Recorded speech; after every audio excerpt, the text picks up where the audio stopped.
You might want to talk about your science on a green screen so you can change the background to whatever you want later on. So let's have a look at how we do that in Final Cut Pro. Now, Final Cut is really good at green screen or keying out, and you'd expect it would be because it's a professional grade video editing tool. So I've got my green screen elements here. I've got some background elements as well, and possibly even some foreground elements too. So if I drag in this photo for a static background, it's going to tell me it's not the right proportions. That's fine. I want to hit, because we've got these black bars at the side, I want to hit this button and then crop and enter, and that'll give us the right 16:9 aspect ratio, the right proportions for it. We can sell this a little bit better, these static photos, if we go to the effects panel down here and look for blur, and then just pick the Gaussian blur, drop that on, and you can see it makes a little bit of a blurrier background in there. So we're going to go to amount, and this, what it does is it replicates that depth of field that you would normally see in photography and in filmmaking. So just a little bit of blur really sells the effect and make sure that you have that depth of field when you're talking. I don't actually want a static background though. I want a moving background, so we'll drag this in always to track 1, and then you drag your green screen element into track 2, so it's the one above, because you want to look through the green screen to the stuff behind it. We're going to come back to our effects then, down here, and look for key. You can type it in there, or you can just hit keying, and we'll look for keyer. So the keyer is what we'll need. We'll drop that on. And then what we've got is this extra bit in the inspector. Up here, we've just had the Gaussian blur as well. And we're going to refine this key. So you can do that by moving these sliders and just make sure that the slider is correct. You can fill holes. You can have the spill level where it touches your body.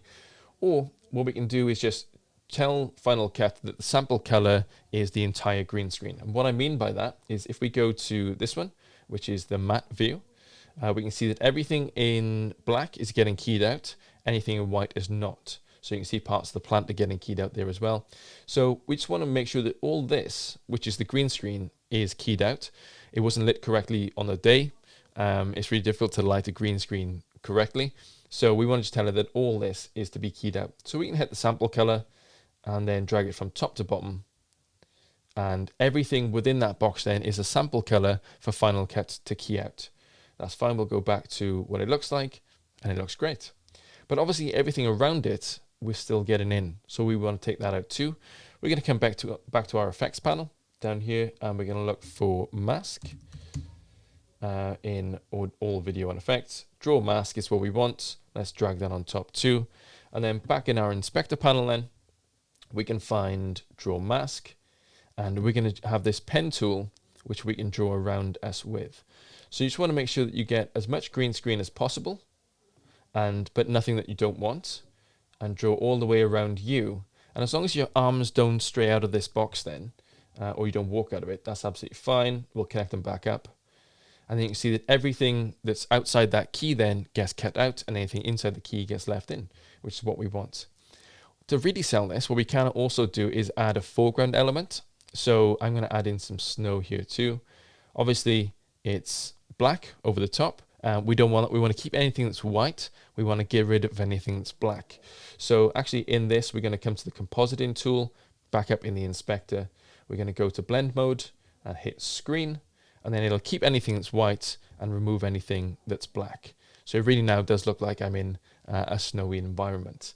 And there's a few ways to sell that, obviously with foreground elements and background elements. Making sure that you're lit correctly is always good. Separate in the you and the background, so making sure that you're a fair distance between the green screen behind and you in the front. Light you properly. If you can, light the green screen properly behind as well, separately from you. And then make sure that there's no crinkles or damage in the green screen is good too. So making sure that you film it correctly really does help in the edit process then when you get to green screening, because you can't expect Final Cut and other editing software to know exactly what your green screening was. So make sure that it's lit correctly, the background and the foreground. Make sure there's no crinkles in it, and try and get a little bit of separation between you and the green screen behind. And then you can talk about your science seemingly from absolutely anywhere in the world.